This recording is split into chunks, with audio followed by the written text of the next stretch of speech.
मुंबईमध्ये दवाखान्यावर खर्च होणारा, आपला दवाखान्यावर खर्च होण्यासाठी तरतूद 50 कोटीची आहे एका वर्षासाठी.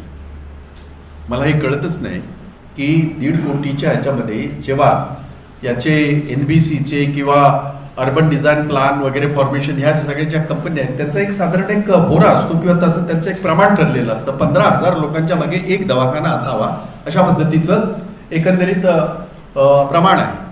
1.5 कोटीच्या ह्याच्यामध्ये दवाखाने आत्ताचे आणि आत्ताच म्हणजे मला वाटतं याला 15-20 दिवस झाले असतील, 1 महिना झाला असेल. आजच तुम्ही स्वतः थोडंसं, जर माझी विनंती राहील, तुम्ही स्वतः जरा सर्वे करा किती दवाखाने चालू आहेत हे आपण हे करा.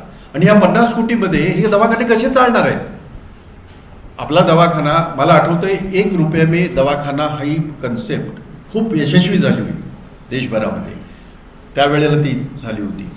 आणि मेरी माताजी आदरणीय निर्मला देवी जी, उन्हें कभी भी कष्ट होता था तो वो होम्योपैथी मेडिसिन लेती. होम्योपैथी जो है तकलीफ जड़ से निकालती है, उसके लिए वो फेमस है. नम्मा होम्योपॅथी, आरोग्य संजीवनी. त्यामुळे नेहमीप्रमाणे जे नरेंद्र मोदी करतात तसं आता आमच्या महापालिकेमध्ये पाहायला मिळते. घोषणेचा सर्व हा पिटारा, घोषणेचा सर्व हा बजेट, हा अर्थसंकल्प, प्रत्यक्षात मात्र काही फारसं नाही. फारसं यासाठी म्हणतोय, सिमेंट्रीकरणाचं जे रोडचं आहे ते गेली अनेक वर्षापासून चालू आहे, त्याच्यासाठी प्रोव्हिजन करायलाच हवी. कोस्टल रोड जो आहे तो महत्वाकांक्षी प्रोजेक्ट आहेच, त्याच्यासाठी प्रोव्हिजन करायलाच हवी. ते कुठलंही कुणी आलं तरी ते करायला हवं, त्याच्यामध्ये काही करता येत नाही. परंतु आरोग्याच्या गप्पा मारताना ह्या सगळ्या याच्यामध्ये आजच्या घडीला मुख्य याच्यामध्ये दवाखान्यांमध्ये 40% अधिकाऱ्यांच्या जागाच कमी आहेत, अजून जागा भरलेल्या नाहीत डॉक्टर्सच्या. 45% पॅरामेडिकल जो कर्मचारी, जो महत्वाचा असतो, ज्याच्यावर पूर्ण दवाखाना चालतो, ज्याच्यावर आरोग्य सेवा खऱ्या अर्थाने चालते, ते 45% पदं खाली आहेत. जो 20% पदं ह्या नर्सेसची खाली आहेत. हे पॅरामेडिकल आणि नर्सेस हे अतिशय महत्वाचा भाग आरोग्याचा असतो, ज्याच्यामुळे खरी ही जी सेवा आहे ही लोकांना उपलब्ध होते. त्या बाबतीमध्ये कसल्याही प्रकारचा उल्लेख, त्यांना तिथे किती भरती करायची, काय करायचं, अशा प्रकारचा कसलाही त्याच्यामध्ये हे नाही किंवा ते करणार नाही आहे. त्यामुळे जो हा आरोग्याचा म्हणजे विशेषतः आपला दवाखाना असेल किंवा बाकीचं, मी म्हटलं की गेल्या बजेटपेक्षा या वेळेला आरोग्य याच्यामध्ये कमी केले, पैसे कमी केले. शिक्षणामध्ये आपल्या सगळ्यांना माहिती आहे, शिक्षणाचा परिस्थिती अशी आहे की एकतर मराठी शाळांचा, मराठी भाषेच्या शाळांच्या त्यांची गळती लागलेली आहे, बाकीच्या सगळ्या गोष्टी आहेतच आहेत. परंतु याला सक्षम करण्यासाठी जे काय करायला हवं ते काय या बजेटमध्ये कसल्याही प्रकारचं दिसत नाही. उलट या बजेटवर पूर्णतः राज्य शासनाचा प्रभाव, मुख्यमंत्री उपमुख्यमंत्र्यांचा प्रभाव दिसत आहे. त्याचं कारण असं आहे की याच्यामध्ये त्यांनी एक नवीन प्रस्ताव केलेला आहे की ज्या शाळांचे हे जे आहेत क्लासेस जे खाली राहतात ते भाडे तत्वावर देण्याचं, प्रायव्हेट क्लासेसना देण्याचं त्यांनी प्रस्तावित केलंय. मला एक कळत नाही, एक तर शाळा ह्या सगळ्या मोडकळीस आलेल्या आहेत, त्यांची दुरुस्ती नाही, शिक्षकांची भरती नाही, बाकीच्या सगळ्या आहेत. परंतु याच्यामध्ये अशा पद्धतीने स्त्रोत जे वाढवण्याचं, इन्कम कसं वाढवायचं, तर हा जर इन्कम वाढवायचा जर स्त्रोत असेल तर मला असं वाटतं की त्याच्यामध्ये प्रचंड मोठा भ्रष्टाचारच तुम्हाला आणि आम्हाला पाहायला मिळेल. कुठलं क्लास, कोण त्याला सिलेक्ट करणार, कशा पद्धतीने हे होणार, ह्या सगळ्या गोष्टी त्याच्यामध्ये आल्या. त्यांनी एक गोष्ट आणखीन साळसूदपणे केली, 1700 कोटी रुपये ब्युटिफिकेशनसाठी. आता हे ब्युटिफिकेशन नक्की काय आहे? ब्युटिफिकेशन आपण गेली अनेक वर्ष पाहतो. कित्येक वेळेला मुंबईतलं, मी हे अतिशय जबाबदारीने बोलतोय, 70 ते 75% ब्युटिफिकेशन हे आमदार फंडातून किंवा नगरसेवकाच्या फंडातूनच होत असतं आणि CSR फंडापासून होत असतं. इथे 1700 कोटी कशासाठी? तुम्ही बघितलं असेल अलीकडे ब्रिज रंगवायचे, ब्रिजवर काही आर्ट करायचं, 1700 कोटी म्हणजे काय? एक कुरड मोकळं करून दिलंय. हे इथे भ्रष्टाचाराचा मोठा स्रोत या ठिकाणी निर्माण होणार आहे. आणि ज्या पद्धतीने या सगळ्या बजेटमध्ये त्यांनी ही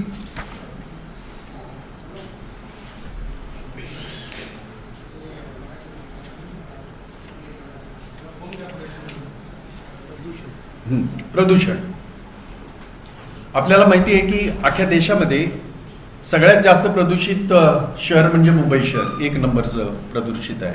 अतिशय वाईट आणि अतिशय लाजिरवाणी ही गोष्ट आहे. आणि या प्रदूषण कंट्रोलसाठी त्यांनी 25 कोटी रुपयाची तरतूद केलेली आहे. मला हे कळतच नाही. मला म्हणजे आम्ही सगळे त्याचे शिकार आहोत, सगळे मुंबईचे सगळे नागरिक शिकार आहोत. आणि त्यांनी काय सांगितलंय की ज्या ठिकाणी हे होतं बॉटलनेक होते ट्रॅफिकची, त्या ठिकाणी स्प्रिंकलर्स आणि याच्याने एअर प्युरिफायर आणि स्प्रिंकलर्स तिकडे लावणार आहेत. मला हे कळत नाही, तुम्ही दररोज मुंबईमध्ये येणारे लोक आहात, कुठचा असा रोड आहे की त्याच्या प्रत्येक सिग्नलवर बॉटलनेक नाहीये? प्रत्येक सिग्नलवर बॉटलनेक आहे, कुठं नाहीये? त्यांनी काही ठिकाणं सुद्धा सांगितली की हाजी अली किंवा अशा प्रकारे चौपाटीच्या तिथे त्या याच्यामध्ये. माझं म्हणणं असं आहे, ती 25 कोटीमध्ये अशी किती प्युरिफायर तिथे लावून हा जो काय प्रदूषणाचा भाग आहे तो कमी होणार आहे? कारण मला त्यातली फारशी मी काही त्यातला सायंटिस्ट नव्हे, परंतु ज्यांनी कोणी हे सुचवलेलं आहे ते मला आश्चर्य वाटतं. किंबहुना 1-2 प्रकारे आपल्याला प्रदूषण कंट्रोल करता येतं. एक तर असं आहे की कायमस्वरूपी काहीतरी उपाययोजना आपल्याला विचार करायला पाहिजे, आणि एक टेम्पररी. ही टेम्पररी म्हणून जर हे असेल तर ती अख्ख्या मुंबईत सगळीकडे राबवायला पाहिजे. ठराविक सिग्नलकडे राबवून त्याचा उपयोग होणार नाही. परंतु त्याबरोबर आपल्याकडे वर्षानुवर्षापासून डम्पिंग ग्राउंडचा जो प्रश्न आहे आणि तिथल्या लोकांच्या आरोग्याचा प्रश्न आहे. परवा आम्ही गोवंडीमध्ये होतो आणि हे याचा रिपोर्ट आहे, हेल्थ याचा रिपोर्ट आहे. गोवंडीतल्या नागरिकांचं जीवनमान हे मुंबईच्या इतर ठिकाणापेक्षा त्यांचं जीवनमान हे अतिशय धोक्यात आहे. आणि त्यांचं जीवनमान हे कमी हे केलं जातं. म्हणजे आज तरी भारतामध्ये आपण असा हे करतो की 65 ते 70% आमचं ॲव्हरेज आमचं जीवन आहे असं आपण गृहीत धरतो, आणि ते आहे. परंतु त्या ठिकाणी मात्र तेच प्रमाण अतिशय कमी 55 ते 60% कारण तिथे असलेला पर्यावरणाचा आणि तिथे असलेला धोका जो अनेक वर्षांपासूनचा आहे.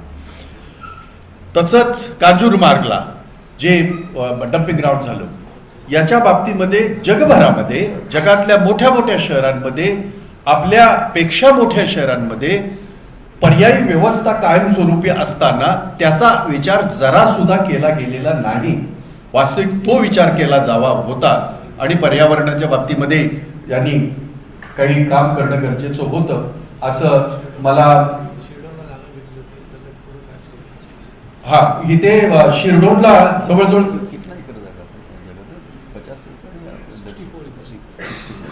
शिरडोन या ठिकाणी 64 एकर जागा, आपल्याला आठवत असेल त्याच्यावर खूप वाद झाले होते वगैरे वगैरे, आणि हे घेऊन सुद्धा 10-1 वर्ष तरी नक्कीच झाली.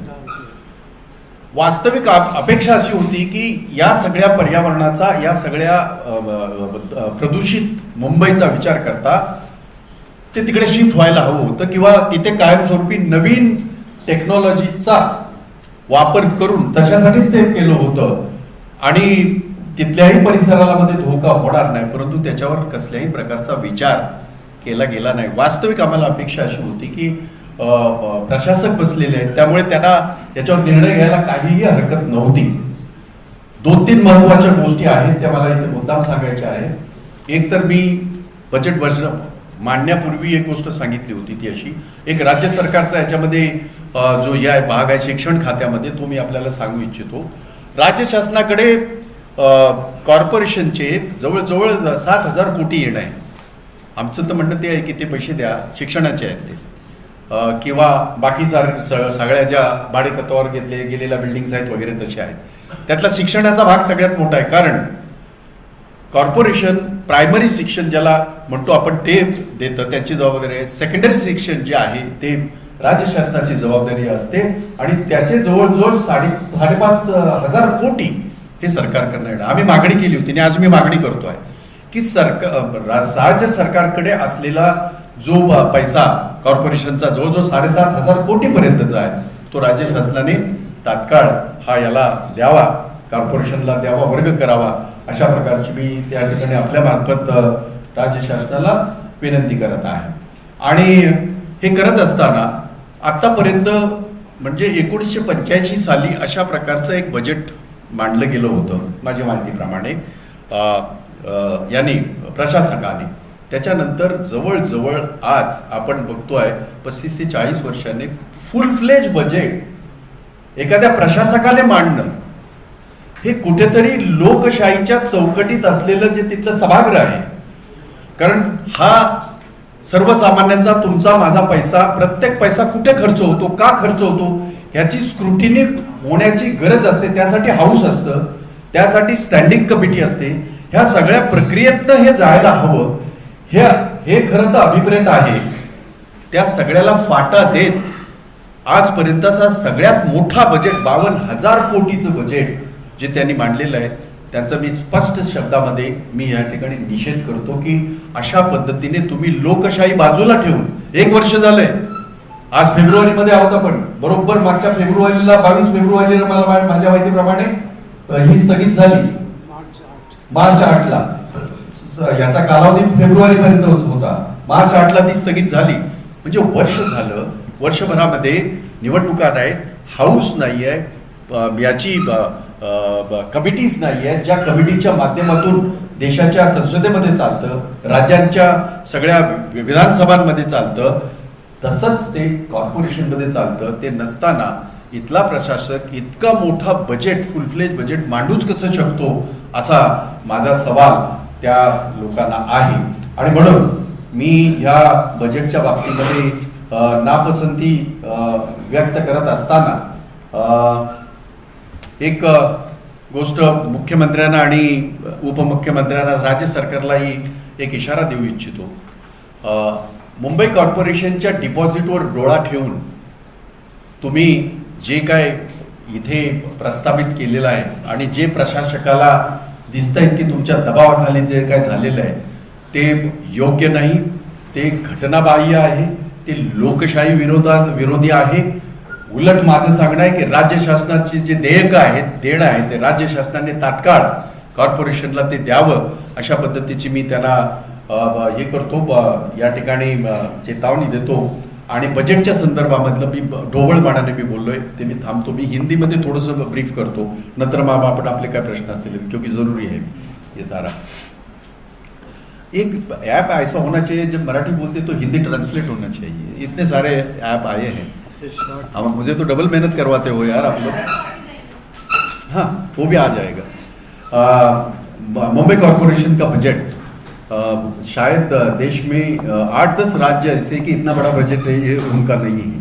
52,000 करोड़ इतना बड़ा बजट मुंबई कॉर्पोरेशन का, और वो भी एक एडमिनिस्ट्रेटर कर रहा है फुल फ्लेज बजट. ये एक अपने आप में एक बहुत बड़ा आश्चर्य है. 1985 में ये एक बार हुआ था, लेकिन उसकी स्थिति अलग थी, परिस्थिति अलग थी, मैं उसमें जाना नहीं चाहता हूँ. लेकिन इस वक्त 1 साल हुआ, मुंबई कॉर्पोरेशन के इलेक्शन नहीं हो रहे हैं. हमने तभी कहा था कि भाई आप इलेक्शन तुरंत आप इलेक्शन ले लो, ताकि हमारी संविधान के मुताबिक ये हाउस है जिसको ऑगस्ट हाउस कहते हैं, जहां ये पब्लिक के पैसे की, आपके मेरे पैसे की कितना पैसा खर्च हो रहा है, कितना पैसा आ रहा है, कैसे खर्च हो रहा है, किसके ऊपर खर्च हो रहा है, उसकी चर्चा होती है, उसकी समीक्षा होती है और बहुत सारी स्क्रूटिनी होके उसके ऊपर एक मोहर लगाई जाती है. वो अब होना नहीं है. एक प्रशासक ने बजट रख दिया, उसको पास कर दिया और बस हमको उसको लेके चलना है. अब लेके चलते वक्त बहुत सारी बातें हमने देखी. देश के प्रधानमंत्री मुंबई में आए थे, बहुत सारे कार्यक्रमों के और विकास पुरुष करके उनके पूरे मुंबई में होर्डिंग लगा गए, पोस्टर लगाए गए. पर मैंने इसके पहले भी कहा है, दोबारा कह रहा हूँ, देश के विनाश पुरुष करके ही वो जाने जाते हैं माननीय प्रधानमंत्री नरेंद्र मोदी जी. तो ये मुंबई का विकास नहीं, विनाश के लिए वो शायद आए थे। ये इसलिए भी कह रहा हूं और विनती आपसे ये दिखाइएगा। मैं कह दूंगा कि मैंने कहा है, मैंने आज तक कभी भी ऐसा नहीं कहा कि मैंने ये कहा नहीं, तो आप दिखाइएगा, क्योंकि प्रधानमंत्री मुंबई में आते उनका पूरा हक बनता है, देश में कहीं भी जाए वो उस प्रदेश में उस शहर में उसके विकास के लिए वो जाने चाहिए। लेकिन हमारे प्रधानमंत्री मुंबई में आने के बाद ऐसे बहुत सारे विकास काम है जो उसके पहले ही उनका उद्घाटन उन्होंने कर दिया है। और सबसे अहम बात यह है कि मुंबई कॉरपोरेशन के तकरीबन 88,321 करोड़ जो डिपॉजिट है उसका उन्होंने जिक्र किया कि बैंक में पैसे रख के आप क्या करोगे। तो शायद उनकी बात सुन के ये जो कमिश्नर बैठे हैं प्रशासक करके और राज्य शासन का पूरा प्रभाव इसमें दिखता है, और 52,000 करोड़ का बजट उन्होंने पेश कर दिया। अब उसमें बाकी सारी समीक्षा अगर करूं, जो शिक्षा के ऊपर का बजट कम किया है, पिछला बजट को अगर हम ये करें कंपेयर करें तो उसका पैसा कम हुआ है, तो गरीब के लिए पैसे नहीं है। आरोग्य के लिए हेल्थ के ऊपर पिछले बजट से कम पैसे उधर ये किया आंखें, और उसमें जो नरेंद्र मोदी जी आज तक 9 साल से करते आए जुमलेबाजी और वहां बहुत बड़ी बड़ी बातें करते और कुछ नहीं होता, वैसे एक जुमला ये भी बोला गया कि माननीय बाला साहेब ठाकरे जी के नाम पे जो अपना दवाखाना करके उन्होंने एक बहुत बड़ी स्कीम जाहिर की, और हमें भी अच्छा लगा कि आम आदमी के लिए, गरीब के लिए अगर कोई सुविधा मुहैया होती तो बहुत अच्छी बात है। मुंबई की आबादी 150 करोड़ है, 1.5 करोड़ है, और उसमें उन्होंने 50 करोड़ रुपया उसके लिए लागत से उसका प्रावधान करके रखा है। अब ऐसा है कि अगर एनबीसी की बात करें, हम अर्बन डिजाइन प्लान की बात करें, उनके अनुसार उनका जो मापदंड है उसके अनुसार 15,000 लोगों के पीछे एक दवाखाना होना चाहिए, ऐसी ये उनकी गाइडलाइन है। वो तो मिलने से रही, पर ये जो जिसके ऊपर अगर पूरे बंबई में 2 ही होर्डिंग और पोस्टर आपको दिखेंगे, एक अपना दवाखाना, 2 विकास पुरुष, इसके अलावा आपको कुछ नहीं दिखेगा। और ये दोनों इतनी झूठी और इतनी ये है खोखली, ये है जो उन्होंने अनाउंस किया है उसकी मैं पोल खोल रहा हूं। तो ये अगर 50 करोड़ रुपया ये करना है, तो हमने डिमांड की थी कि भाई हमारे 6 जिला जो है इसके एडमिनिस्ट्रेटिव 6 जिला जो है, चाहे आइलैंड सिटी और उपनगर हम कहते हैं, लेकिन जिला 6 एडमिनिस्ट्रेटिव, वो सारे जिले में जैसे आइलैंड सिटी में बहुत सारे पब्लिक ये है हमारे बड़े बड़े हॉस्पिटल है, उस तरह हर डिस्ट्रिक्ट में 2-2 हॉस्पिटल हो जाए, ताकि उससे गरीब को वो आरोग्य सेवा मिले। पर ऐसा तो इसमें कुछ भी दिखाई नहीं रहा, हॉस्पिटल का तो जिक्र भी नहीं यहाँ। आपला दवाखाना मध्ये त्याने सगळं आपलं करून टाकलंय, और इसलिए और उसमें पैसे भी नहीं है। तो मुझे समझ में नहीं आता है कि ये कैसे। शिक्षा को लेके अगर आपने देखा होगा, शिक्षा को लेके उन्होंने उसका बजट कम किया है, तो शिक्षा किस तरह से होगी। और एक बात मैं बता दूं आपको, जितना पैसा शिक्षा पे खर्चा होता है खास करके कॉर्पोरेशन का, तकरीबन मोटे तौर पे एक स्टूडेंट के पीछे 75,000 से 80,000 रुपया खर्चा होता है। यही इतना ही पैसा प्राइवेट में भी खर्चा होता है, लेकिन हमारा स्टैंडर्ड जो है कॉर्पोरेशन का, आप देख चुके हैं। मैं खुद कॉर्पोरेशन से ये क्या पढ़ के मैं यहां तक आया हूं, तो मुझे उस बात का गर्व है। परंतु आज अगर हम देखेंगे तो कोई अपना बच्चा कॉर्पोरेशन में नहीं डालता, बिल्कुल नहीं डालता। हमें तो फक्र है कि हम उसी से आए, जिला परिषद से आए, हम कॉर्पोरेशन से आए, ये और सामान्य किसी कॉलेज से हम यहां तक आ गए। पर आज की स्थिति यह है, इतना पैसा खर्च होता है, वो पैसा जाता कहाँ है। अच्छा, शिक्षा की बात अगर हम करें, आरोग्य की बात करें, तो तकरीबन आरोग्य में 45% डॉक्टर ही नहीं है।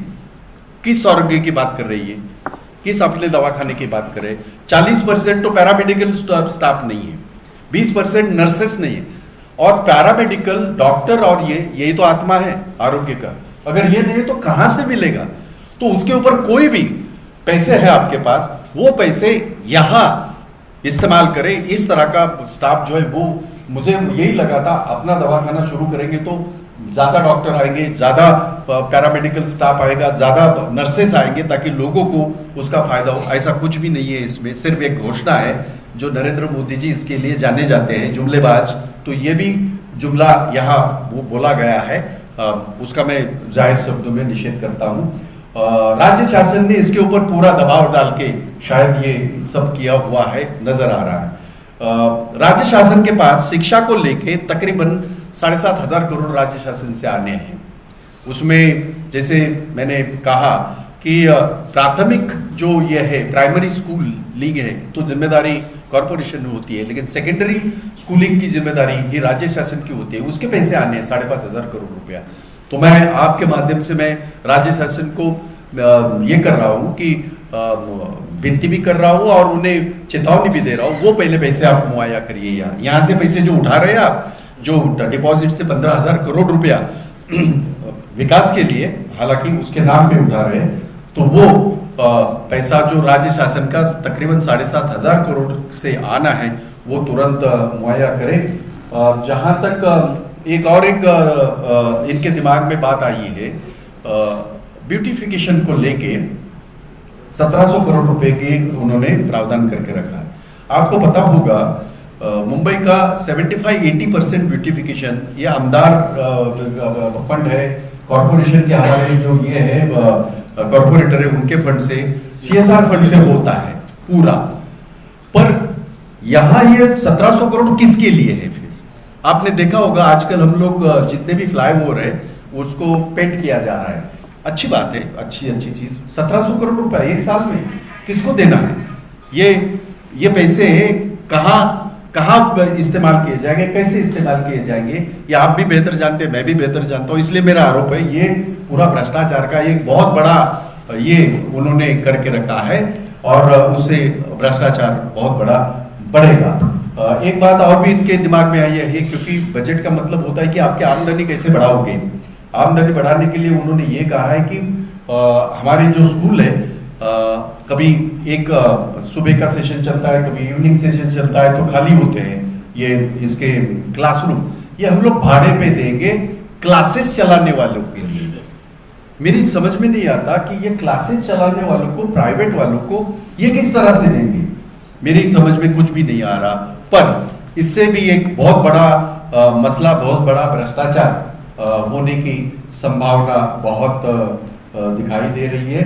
और इसलिए मैं बाकी सारे टेक्निकल मुद्दों पे नहीं बात करूंगा, क्योंकि उसमें भांडवली खर्च जो है, चाहे महसूली खर्च जो भी है, ये मैं सारी बातें नहीं करूंगा। दिस इज ओवरऑल ये डंपिंग ग्राउंड के बारे में मुंबई का हमारे लिए सबको ये बात बिल्कुल गर्व की नहीं है।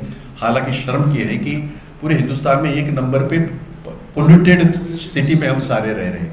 और खास करके उसमें मैं कल गोवंडे में हमारा कार्यक्रम था, एक पॉलिटिकल कार्यक्रम था, वहाँ के हालात जो हमने देखे, इसके पहले भी राहुल गांधी आ चुके हैं, जब भी वो वहाँ से ये पॉइजनस ये निकल रहा था देवनार में, तभी राहुल गांधी आए थे, चल के गए वहाँ से ये इसमें कांजूर मार्ग में। तो वहाँ के नागरिकों के जो जीवन है पूरी तरह ध्वस्त है। उसके लिए उम्मीद करते थे कि भाई इसका कुछ होगा। और मुझे याद है 8-10 साल पहले वहाँ कौन सा जगह, ये शिरडोन में 64 एकड़ जगह इसके लिए ली गई, क्योंकि मुंबई शहर ये अकेला शहर नहीं विश्व में कि इतना बड़ा शहर है, हमसे भी बहुत बड़े बड़े शहर हैं और वहाँ भी इस तरह का ये जो है प्रदूषण है। और जितना भी ये जमा होता है, कूड़ा जो जमा होता है, कचरा जमा होता है, उसका पूरी तरह टेक्नोलॉजी का इस्तेमाल करके उसी शहर में उसका ये होता है, पूरी तरह कंट्रोल होता है। इसके लिए 64 एकड़ जगह में मिली थी। हमें लगा कि इसमें बहुत सारे पैसे उसके लिए रखेंगे ताकि ये जो प्रदूषण का जो पूरी तरह हम सारे घिर चुके हैं तो हमें उसका ये मिलेगा। अभी उसका रेमेडी उन्होंने कैसे ढूंढी है कि मुंबई शहर में ऐसे कुछ जगह उन्होंने सिग्नल्स उन्होंने आइडेंटिफाई किए जहां वो स्प्रिंकलर्स और ये एयर प्यूरिफायर लगाने जा रहे हैं। मेरी समझ में नहीं आता, मुझे देखना भी है ये एयर प्यूरिफायर कैसे काम करते हैं, क्योंकि बोरिवली से निकलने वाला कोई भी नागरिक, हम में से बहुत सारे बोरिवली में रहते हैं, मैं जानता हूँ, आपको तो 2.5-3 घंटे तो लगते ही है। हर सिग्नल पे ये ब्लॉक है, हर सिग्नल पे बोतल नहीं गए, तो सिर्फ मुंबई के ऐसे 10-20 जगह ये प्यूरिफायर लगा के मुंबई स्वच्छ हो जाएगी?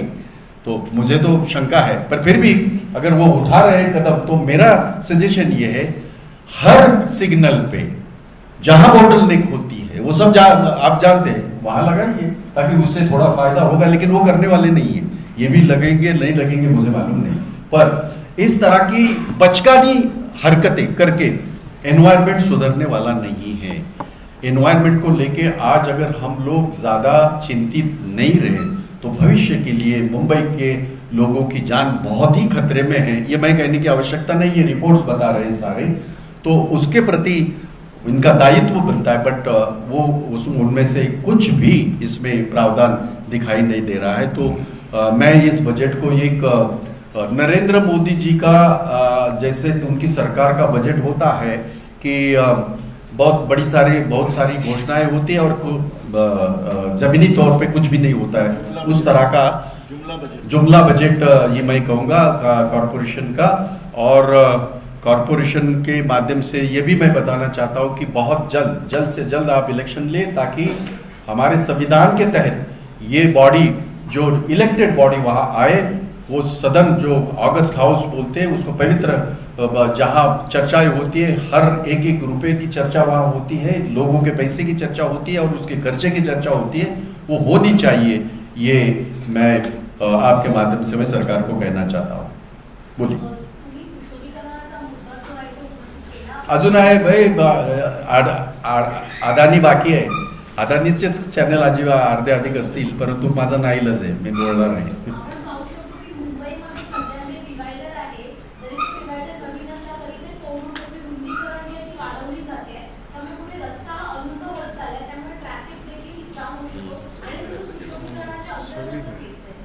नाही, दुर्दैव असं आहे की हे तुमचं खरं आहे की अनेक प्रकार बघतो आपण। ह्या इथून जाताना जर बघितलं तर त्या गिरगाव चौपाटीवर वेगळे वेगळे प्रकार आम्ही बघायला मिळाले। आता काहीतरी वाकडे तिकडे काहीतरी टाकलेलं आहे, काय त्याचा उपयोग आहे मला माहित नाही, परंतु असं खरं आहे की डिवायडर जे पूर्वी होते ते रस्ते खरं रुंदीकरण तर दूरच राहिलं, रस्ते कमी झाल्यामुळे ट्रॅफिकला हे होत आहे, त्याचा प्रदूषणावर परिणाम होतो, हे खरं आहे। आणि त्यामुळे याच्या विरोधामध्ये सुद्धा आम्ही अनेक वेळा रस्त्यावर उतरलेलोच आहोत आम्ही रस्त्यावरच आहोत सध्या। त्यामुळे मुंबईच्या या सगळ्या नागरी सुविधा या बाबतीत सुद्धा आम्हाला कदाचित रस्त्यावर उतरावं लागेल आणि ते आम्ही उतरू। बोला।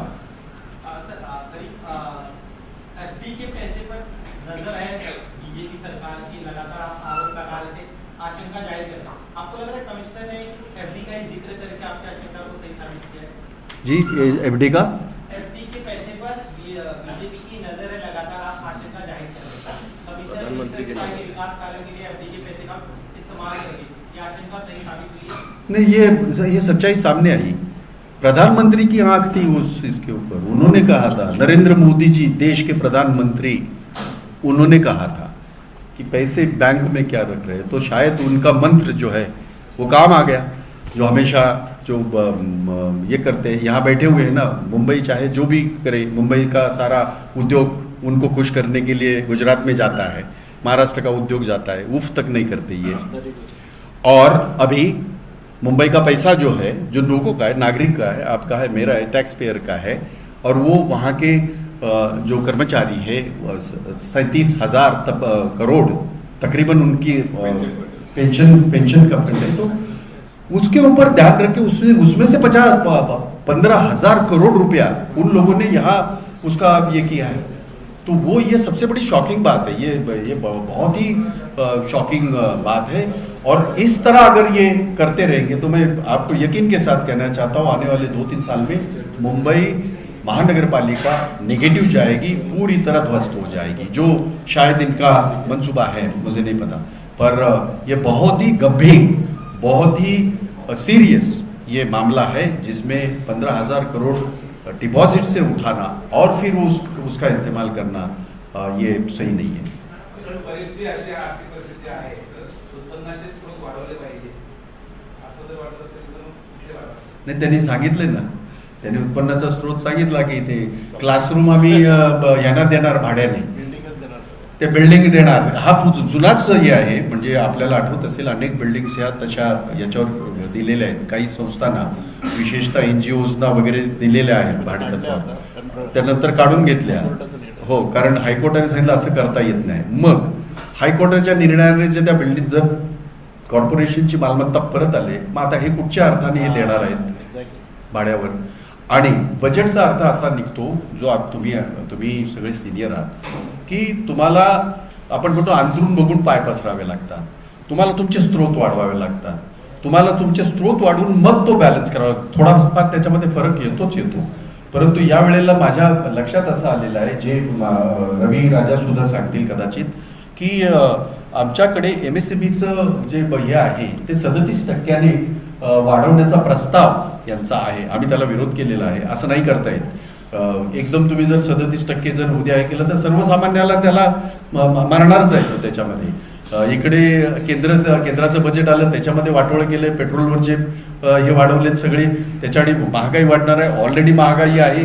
त्यामुळे सर्वसामान्य याच्यामध्ये पूर्णतः उद्ध्वस्त होणार आहे. त्यामुळे आमचा त्या गोष्टीला विरोध आहे. तुम्ही स्रोत वाढवा, परंतु त्याची पद्धती 37% जर तुम्ही एकाच वेळेला असलं काही करत असाल तर ते कधीही मंजूर होणार नाही, हे मला मुद्दाम सांगायचं आहे.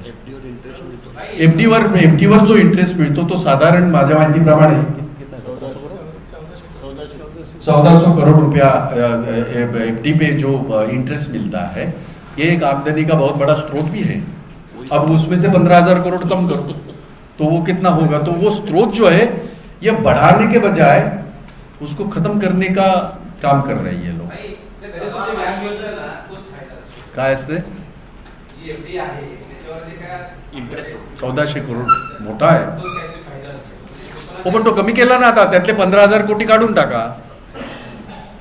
88,000 कोटी पैकी 15,000 कोटी काढल्याच्या नंतर हे पैसे किती उरतात, असा तो त्याचा एक आहे.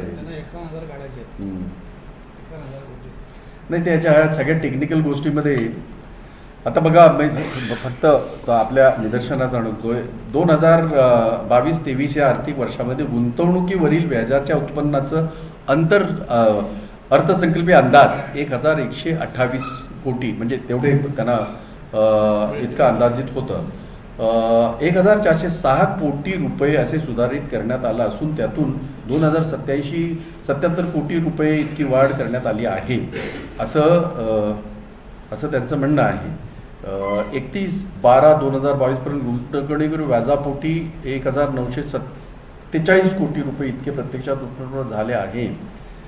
2023-24 आर्थिक वर्षामध्ये गुंतवणुकीवरील व्याजाच्या उत्पन्नाचा अर्थसंकल्पीय उरत 1,01724, म्हणजे आता 1947.99 एवढं जे काही गुंतवणुकीवरील जे पैसे हे व्याज मिळत होतं ते कमी होऊन या वर्षामध्ये 1,707 कोटी, म्हणजे त्याच्यात कमी होणार आहे, वाढणार नाही. हा इन्कमचा एक स्रोत आहे ना. त्यामुळे इन्कमचा स्रोत वाढवण्याचे जे काही प्रकार त्यांनी सांगितले ते इतके विचित्र आणि भयानक आहेत आणि ज्याचा आम्ही विरोध करत आहोत.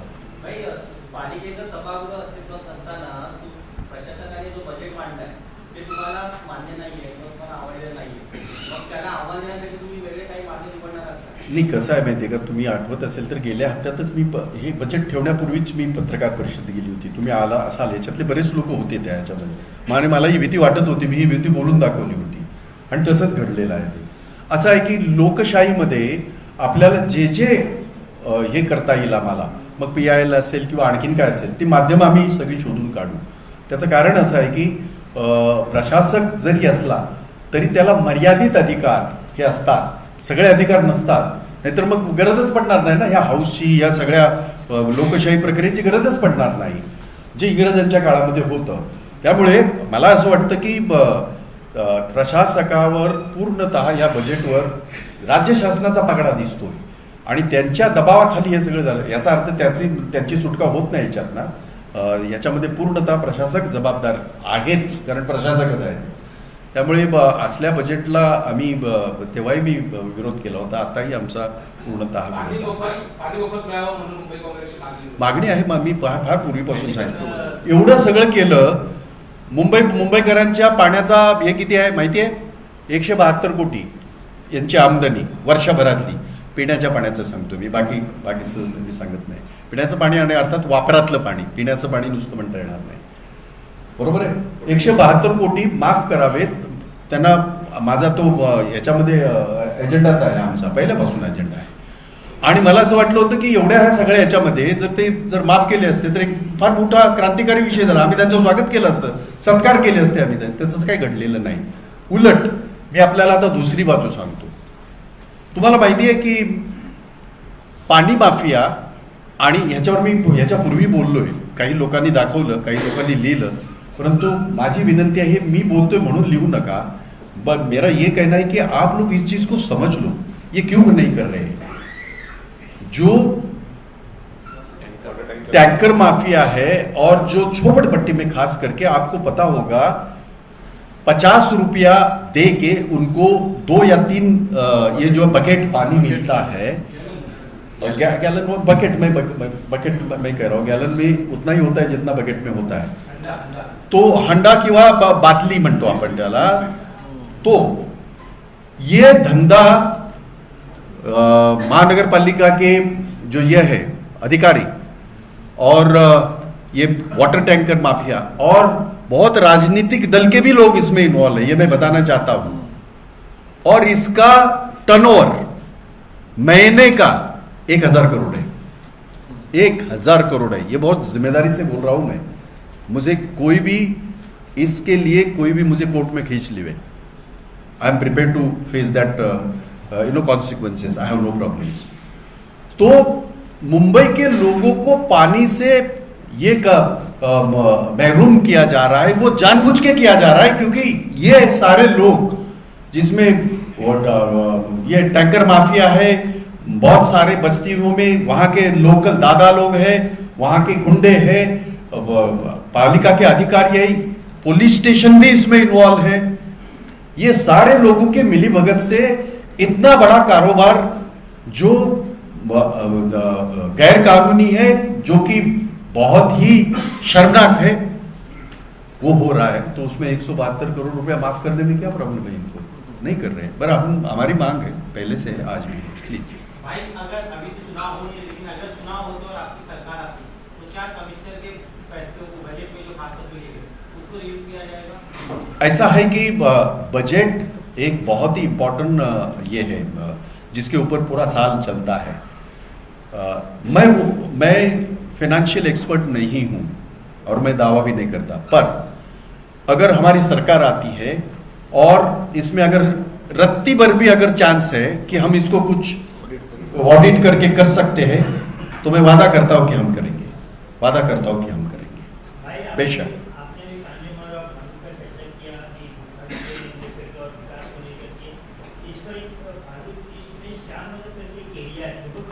पता है, कई वर्षों से, लेकिन उस पर किसी भी पार्टी का नजर नहीं जाता है. कई बार इसको तोड़ा गया, फिर भी वो फंस जाते हैं, लेकिन उनकी जो जीवन है नरक जैसा बन गया. इस पर आप अभी आपकी पार्टी, मैं एक आपसे एक मेरी विनती है, ये मुद्दे कभी भी चर्चा हो सकती है, लेकिन विरोधी पक्ष नेता रवि राजा यहाँ बैठे, जो इतने सालों से, पिछले 5 सालों से सारे बजट में हम ये करते थे. कुछ मुद्दे वो भी आपसे कुछ साझा करना चाहते. तुमच्याजवळ काही संवाद तो पण ऐकून घेतलात तर बरं होईल. म्हणजे काय होईल की तुम्हाला एकत्र, कारण तुम्ही अदानीला फाटा देऊ नका. अदानी मला बोलायचंच आहे. देशाचा लुटेरा, देश लुटून नेणारा, त्याच्याबद्दल मला बोलायचंच आहे. मी रवीला विनंती करतो की थ्रो सम लाईट. दोस्तों, आपण इकडे आज मुंबई काँग्रेसचे आदरणीय अध्यक्ष श्री भाई जगताप जी आणि सपनाजी आणि सगळे बसलेले आहेत. आम्ही जे बजेटवर आज प्रेस कॉन्फरन्स घेतलेला आहे, सगळे मुद्दे आमचे अध्यक्षने सांगितलेले आहे. मी 2-3 मुद्दे जे मेन मुद्दे आपल्याकडे सांगणार आहे. एक मुद्दा असा आहे की आपल्याला माहित आहे की मुंबईमध्ये जे फायर ब्रिगेडला जे बजेट द्यायला पाहिजे, यावेळी त्यांनी 65% बजेट त्यांनी कापून टाकले. 65%. आपल्याला माहित आहे की वर्षानुवर्ष जे आगीचे प्रमाण आहे 33,400 ॲव्हरेज वर्षाचे जे आगीचे प्रमाण वाढत आहे आणि तुम्ही त्याचे जे बजेट आहे कुठे ना कुठे कापलेलं आहे. या असं एकंदरीत दिसत आहे की महानगरपालिकाचे आयुक्तला मुंबईचे फायर बद्दल काय गंभीर नाही असं मला वाटत आहे. दुसरा हे बजेट संबंधी नाही आहे, पण मी आमच्या अध्यक्षला आम्हाला जे माहीत मिळालेलं आहे, आपल्याला माहित आहे की फायर ब्रिगेडचे नवीन भरती चालू आहे मुंबईमध्ये आणि 1300 पद नवीन फायर ब्रिगेडच्या, त्यामध्ये मेल आणि फिमेल दोन्ही या वर्गात ते नवीन नोकरी फायर ब्रिगेडच्या करणार आहे.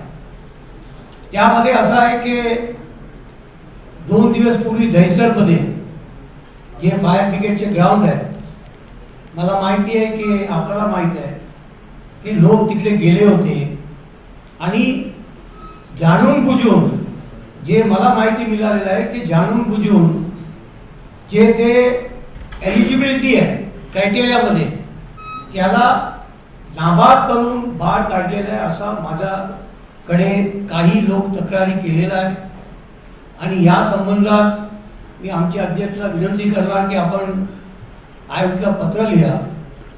या प्रक्रियामध्ये ट्रान्सपरन्सी पाहिजे आणि वशिलेबाद जे आहे तिकडे जे घोषणा झालेल्या आहेत आपण सगळे बघितलेलं आहे की तिकडे वशिले घेऊन तिकडे प्रक्रिया फायर ब्रिगेडच्या मार्फत फायर ब्रिगेडच्या जवान्स जे आहे आपण मुंबईमध्ये त्याला सल्यूट करायला पाहिजे. ते चांगलं काम करतात. पण जे कंप्लायन्स ऑफिसर्स आहेत त्याला असा जे मार्ग ते करतात की कुठे ना कुठे भ्रष्टाचाराच्या जास्त वाढलेला आहे असं मला एकंदरीत या जे फायरचे जवान्सला ते घेणार आहे त्यामध्ये एकत्रित दिसत आहे. तर यामध्ये ताबडतोब याचे ट्रान्सपरन्सी व्हायला पाहिजे की तुम्ही कसा घेणार आहे, किती लोकांना आपण लिस्टमध्ये घेतलेलं आहे. आणि मला जगताप साहेब अध्यक्ष साहेब मला जे मिळालेलं आहे, जे माहिती मिळालेलं आहे, आता नगरसेवक नाही आहे आणि बरेच मुंबईमध्ये आमदार लोक बसलेले आहे. मी कोणाचे आमदारचे नाव घेणार नाही आहे.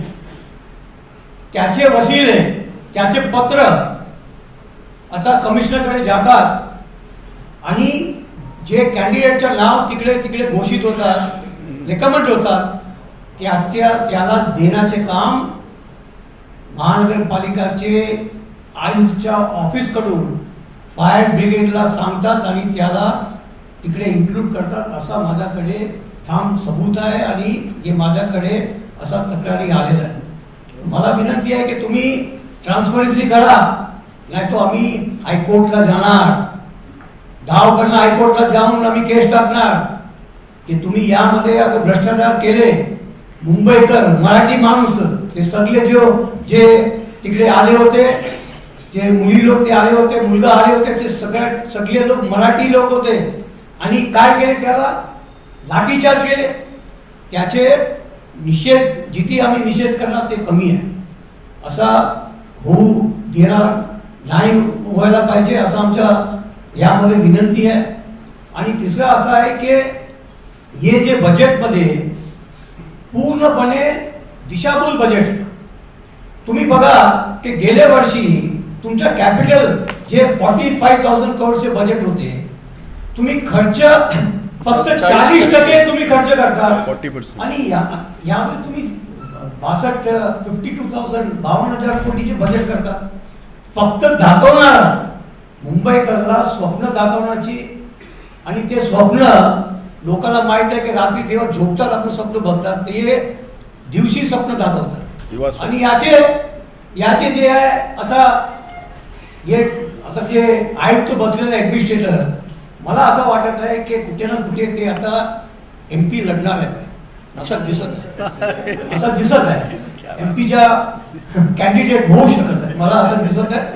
असा एकंदरीत जे त्याचे जे बोलणारे आणि सगळे जे बजेट आहे बजेट जे आहे पूर्णपणे दिशाहीन आहे आणि मुंबईचे यामध्ये जे काम आपल्या रुग्णालयाचे जे स्टँडिंग कमिटीमध्ये पास झालेलं आहे, रस्त्याचे जे पास झालेलं आहे आणि जे रस्त्याचे डिसेंबर 21 मध्ये 21,121 कोटीच्या जे पास झालेलं आहे त्याचे 40% काम आता पूर्ण झालेलं आहे आणि आता तुम्ही 6,800 जे तुम्ही हे नवीन देता हे कधी होणार आहे, कधी होणार आहे, कधी आरंभ होणार आहे, हे आपण फक्त कागदावर आहे आणि कागदावर राहणार आहे.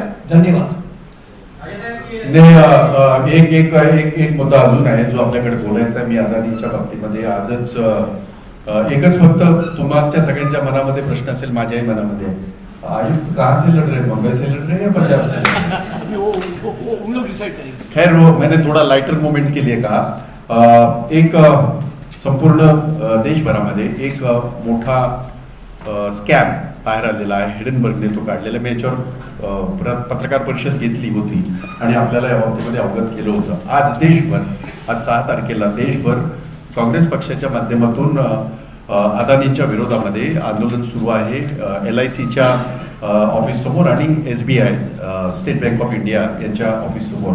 मी सुद्धा आज सायनच्या SBI बँकेच्या समोर सकाळी होतो आणि आपण आपल्यातले काही मित्र होते त्या ठिकाणी आणि त्यांनी पाहिलेलं आहे की कशा पद्धतीने या सगळ्या स्कॅममध्ये, जो की आत्तापर्यंत झालेल्या स्कॅमच्या कितीतरी पटीने तो पुढे आहे. मग हर्षद मेहता असेल किंवा केतन पारेख असेल किंवा आणखीन जे लोक आहेत ज्यांच्यावर काँग्रेस पक्षाचं सरकार असताना त्यांच्यावर कारवाई झाली, जेलमध्ये टाकण्यात आलं आणि ते जेलमध्ये राहिले पूर्ण. ही सजा तिथे त्यांनी भोगलेली आहे.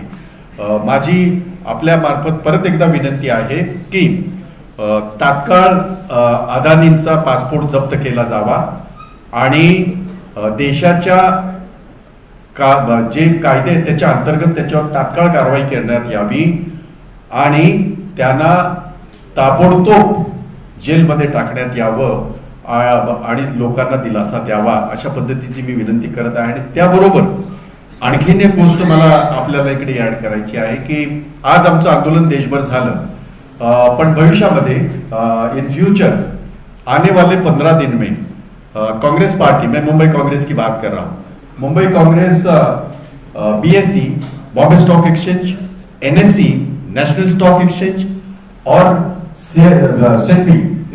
सेबी के इनके ऑफिस के बाहर प्रदर्शन करेगी मुंबई कांग्रेस. आने वाले 15 दिन में अलग अलग दिनों अलग अलग ये सारा हमारा ये जो लड़ाई है देश के हमारे निवेश हो गई, गरीबों की निवेश का मतलब ये नहीं होता है कि मलबार हिल वाला ही निवेश करता है, पान वाला भी निवेश करता है. ये जो बंदा जो हाथ गाड़ी खींचता है वो भी शेयर खरीदी करता है. आप और मैं भी शेयर खरीदी करते हैं. मुझे उसमें कुछ भी समझ में नहीं आता, पर मैं जनरल बात कर रहा हूँ. ये सबके पैसे डूब गए. सबसे धोखा ये है कि LIC जब से निर्माण हुआ आज तक LIC प्रॉफिट में रही है और ये नवरत्न रहा है हमारे देश का. पहली बार ऐसा हुआ है LIC लॉसेस में है और उसका कारण ये स्कैम है. किसी ने पूछा मुझे और किसी ने बताया मुझे कि निर्मला सीतारमन ये कह रहे हैं कि इससे कोई फर्क नहीं पड़ेगा. किस तरह की ये भाषा है, किस तरह की ये बात है. देश के अर्थ मंत्री अगर ये बोलती है तो इसका मतलब ये है कि आप सारे लोगों को खुला करके दे रहे हैं कि तुम देश लुटते जाओ और तुम कहोगे कि इससे कुछ नहीं होता. मेरा सवाल उनको है मेरी खुद की LIC की पॉलिसीज है, आज अगर मैच्योर्ड होती है मेरा पैसा कैसे मिलेगा मुझे बताओ, आपका पैसा कैसा मिलेगा. तो ये इन्हें कोई सरोकार नहीं. गरीब का पैसा डूबता है, मरता है, गरीब आत्महत्या करता है, किसान आत्महत्या करता है, महिला हमारी प्रताड़ित होती है, युवक हमारा बेकार घूम रहा है. इन्हें कोई सरोकार नहीं है. इन्हें सिर्फ और सिर्फ उनके जो ये चमचे हैं, उनके जो लोग हैं, उनको वो पूरी सरकार उनको मदद कर रही है. और ये आरोप नहीं है, RSS और ये भाजपा खुले कह रहे हैं कि उसमें उसका अदानी का ये कुछ नहीं, उसका समर्थन कर रहे हैं. शर्म आनी चाहिए उनको. लाखों करोड़ों का जो नुकसान आम आदमी का हुआ है उसके लिए उनके दिमाग में, दिल में कोई भी जरा भी रंजिश नहीं है, जरा भी खलिश नहीं है, पर इनके लिए है। तो हमारा फिर एक बार कहना है, जिस तरह से कांग्रेस के जमाने में हर्षद मेहता हो, चाहे केतन पारेख हो, और उसके जैसे अनेकों को अरेस्ट करके जेल में डाला था, उनके पासपोर्ट रद्द किए गए थे, उसी तरह गौतम अडानी को भी ये बहुत बड़ा फ्रॉड है, चोर है, देश का लुटेरा है, उसका पासपोर्ट जब्त होना चाहिए और उसके ऊपर कार्रवाई होनी चाहिए। और आगे की कार्रवाई 15 दिन की मैंने आपको कहा है। जो बॉम्बे स्टॉक एक्सचेंज वहीं से हर्षद मेहता ने भी फ्रॉड किया था, नेशनल स्टॉक एक्सचेंज वहीं से तो ये फ्रॉड किया था, चाहे केतन पारेख को वहीं से तो फ्रॉड हुए तो सारे ये। अभी ये चोकसी, और खास बात ये है, हमारे देश के प्रधानमंत्री का सीना 56 इंच है ऐसा कहते हैं वो, और लाल आंखें वो दिखाते हैं ऐसा बहुत बार कहते हैं वो। तो उनके आंखों के सामने, उनके नाक के सामने ये सारे भाग कैसे गए? नीरव मोदी कैसे भाग गया 4000 करोड़ की चपत लगा के देश को? ये मेहुल चोकसी 7000 करोड़ का चूना लगा के कैसे भाग गया इनके आंखों के नीचे से? विजय माल्या 11,000 करोड़ रुपया देश के लोगों के हमारे पैसे खा के कैसे गया? और वहां तो बंगलों में रह रहे।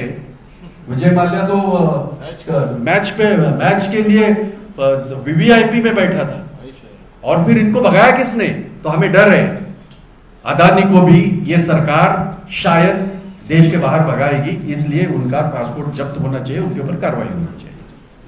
सदन में चर्चा नहीं हो पाई इस मुद्दे पर, सरकार आपको लग रहा है भाग रही है, लगातार स्थगन हो रहा है। सवाल यह है कि आपको क्या लग रहा है, क्योंकि हम तो कह रहे हैं कि ये भाग रहे हैं, ये चोरों के साथीदार हैं, चोरों के समर्थक हैं। पर मेरी विनती है आप लोगों को, मैं जानता हूं कि आजकल मीडिया को लेके, मैं किसी को व्यक्तिगत नहीं कह रहा हूं, मैं महाराष्ट्र की मीडिया की, मुंबई की मीडिया की बात करूं, बहुत मेहनत करते हैं आप लोग, बहुत ही बढ़िया आप लोग काम कर रहे हैं। आप जो भी ये सारी जितनी भी खबरें आप ये करते हैं, वो दिखाने वाले तो वो बैठे हैं, पर मैं आपको एक बताना चाहता हूं कि चाहे कितना भी ये दबा के रखे हर बार, उसमें ये लोगों के साथ आएगा।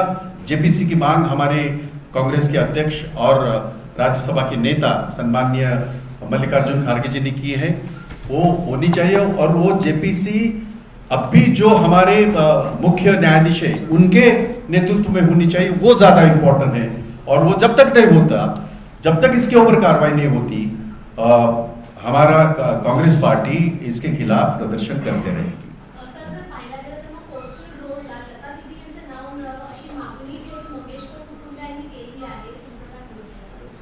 मला असं वाटतं की आपण याच्यामध्ये विकासाला कुठेतरी हे होऊ नये।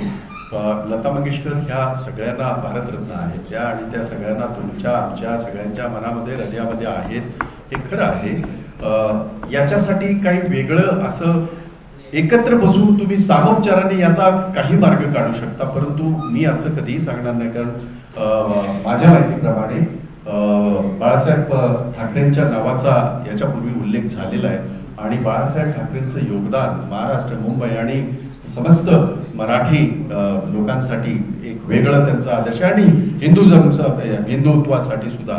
त्यामुळे लता मंगेशकरांच्या बद्दल प्रचंड आदर, प्रचंड मनामध्ये हे आहे, हे कबूल आहे। परंतु हे सगळं राज्य शासनाच्या जर मनात असेल किंवा कॉर्पोरेशनच्या मनात असेल, तर त्याने बसून त्याच्यावर काही मार्ग काढावा।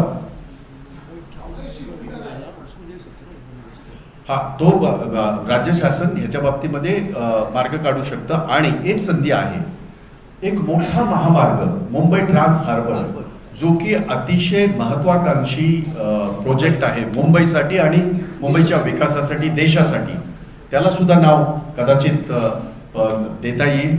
आणि म्हणून मला असं वाटतं की हे सगळे भावनिक प्रश्न अतिशय सामोपचाराने आणि अतिशय एकमेकाच्या विचाराने केले जावेत, असं माझं ठाम आहे।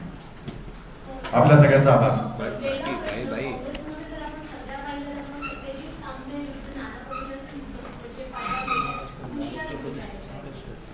नाना पटोले सांगतील, माझ्या मुंबईत असं काही नाही।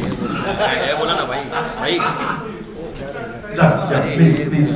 अरे हाँ, एक बात अभी मैंने बात करते करते एक बात आई है आपसे साझा कर रहा हूँ।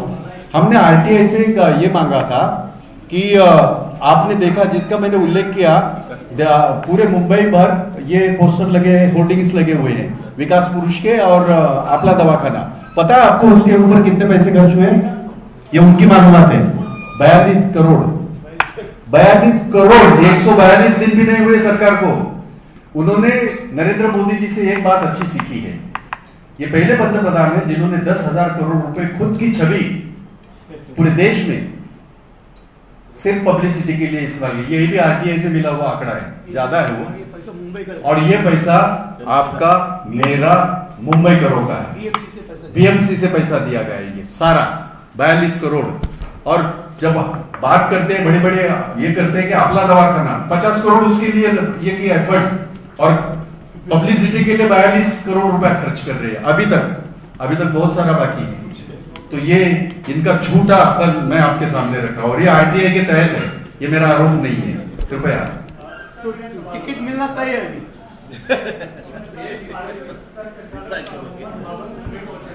हाँ, हिंदू धर्म में जाति प्रथा का कोई उल्लेख नहीं है, लेकिन आगे चलकर जो पंडित हैं उन्होंने समाज में जाति प्रथा का निर्माण किया। तो क्या आरएसएस 2024 के पहले एसटी ओबीसी जैसे जो कास्ट हैं उन्हें कहीं टारगेट करने की कोशिश कर रही है? उनको लुभाने की कोशिश कर रही है। जरा उनको ये भी पूछिए ये पंडित कौन है, बताइए ना। बोलना आप तो मुखिया बनने के बैठे हैं ना, और चलो एक दिन ये भी निर्णय करो कि हिंदुस्तान का हर नागरिक एक है, कोई जात नहीं, कोई धर्म नहीं, कर दीजिए, हम तो स्वागत करेंगे इस बात का। पर उनको 2024 का उनकी जो हार है नजर आ रही है। जुमले चले दो बार चले, और तभी इन्होंने जाति पाति का ही पूरा राजनीति की थी। आप भी बेहतर जानते हैं, हर राज्य में यही करते हैं, कोई नई बात नहीं है। महाराष्ट्र में भी, महाराष्ट्र एक पुरोगामी रहा पहले से, इस महाराष्ट्र में भी ये जहर उन्होंने घोला है अनफॉर्चुनेटली। लेकिन महाराष्ट्र की संस्कृति, छत्रपति शिवाजी महाराज की संस्कृति, शाहू फुले अम्बेडकर की संस्कृति आज भी मजबूत है, इसलिए यहाँ बहुत ज्यादा नहीं हो पाया। आप बेहतर जानते हैं, आप रोजमर्रा की जिंदगी हम जीते हैं। तो इस तरह का स्टेटमेंट मोहन भागवत जी ने करना, इसका मतलब उन्होंने 2024 को नरेंद्र मोदी जी की हार निश्चित है, ये उन्होंने मान लिया है। लाल मातीतली कुस्ती म्हणजे